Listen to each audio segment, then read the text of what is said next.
They just want you to sit in your chair and go, hip hip hooray, for the Western press and the Western narrative, regurgitating the same old, every single day, without the truth.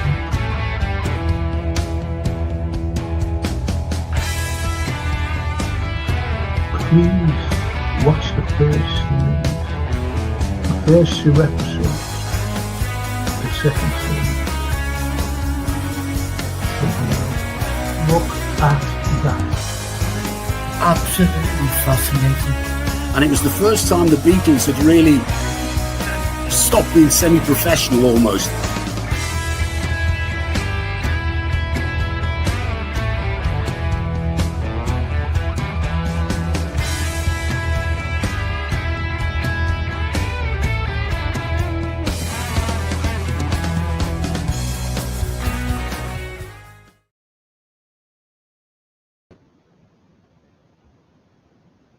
Good evening, everyone. It's Monday. It's history. It's everything. And before I start, we're on the precipice of a third world war. I don't know whether you're aware of it, but there's that Netanyahu. He's not satisfied with genocide in Gaza and the murdering, dare I call it, of Palestinians. He's not satisfied with that. Now he wants to attack Iran.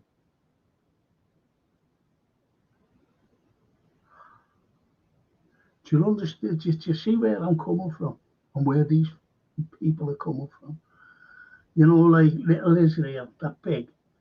They want to make a massive state for themselves, going right through the Middle East. They've got parts of Syria now. They want Iran out the way. They want regime change. The Americans are going along with it because they love regime changes. And I was getting reports that Mossad have got things on Trump. Things on Trump.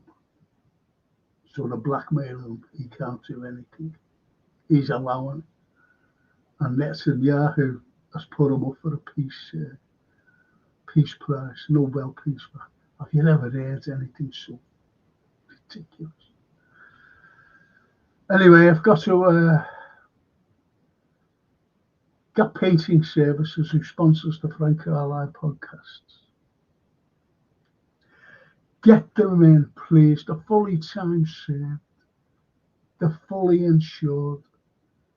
The first class people. Just get them in. If you're an NHS worker, get them in. Don't struggle. You get a special discount. Even if you mop the floors in the hospitals, cleaning, empty bins, right up to being a top surgeon. Get them in. You get a special discount. If you're an elderly person, please don't struggle. Get them in. Special discount for you as well. Let them come in, let them go out, and you'll have a pristine home the way you want to decorate it. Just get them in, please. Well, if you don't fit into the categories, as I said, they're very reasonable and don't you struggle. That's Gap Painting Services. The wonderful sponsors of the Frank Carlyle Show. Did you notice what I said? I never said the wonderful Frank Carlyle Show. And I haven't said that. I'm not talking football tonight, but I was watching them training, and that Ekateki is good. That's all I'm saying on that until tomorrow night when we have the football show. Let's see what you're saying before I bring my oppo on. My very, very good friend, international artist, Anthony Brown. He's a wonderful man. And I'll just go through these before I bring them on. Simon, even and Frank, I have been reading about the life of Sir Alfred Lewis Jones, great philanthropist. I used to go to his library when I was at uni. The library's named after him at Liverpool University. I used to go in there when I was studying. Yeah, philanthropist creditors were important. Bananas in the UK and founder of Liverpool Tropical School of Medicine. Yes, into the only one in the world, you know. And I know that people don't like, what's his face?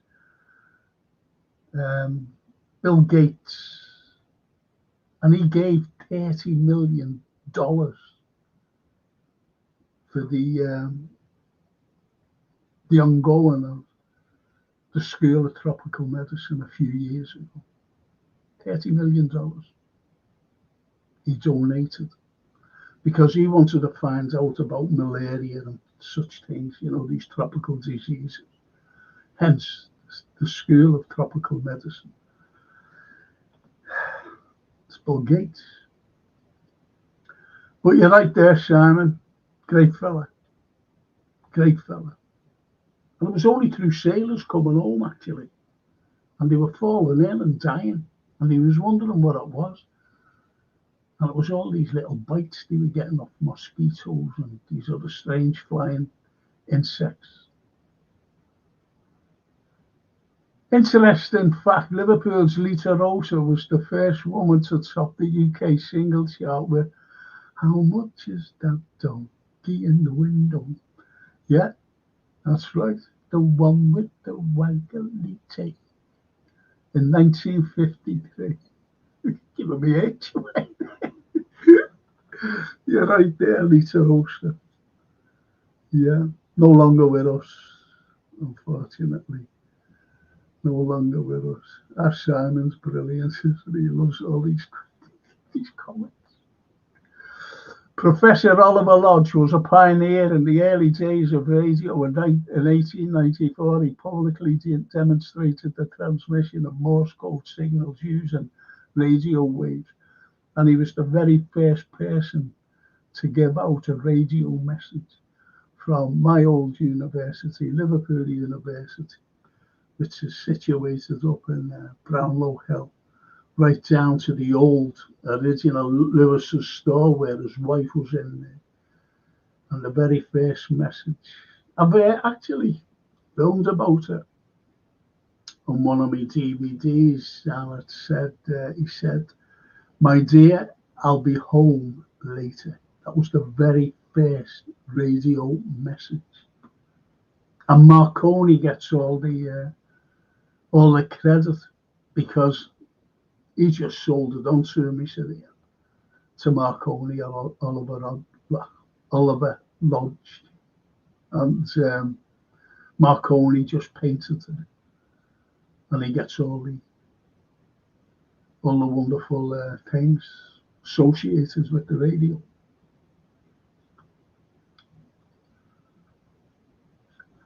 The city of Liverpool is also most established.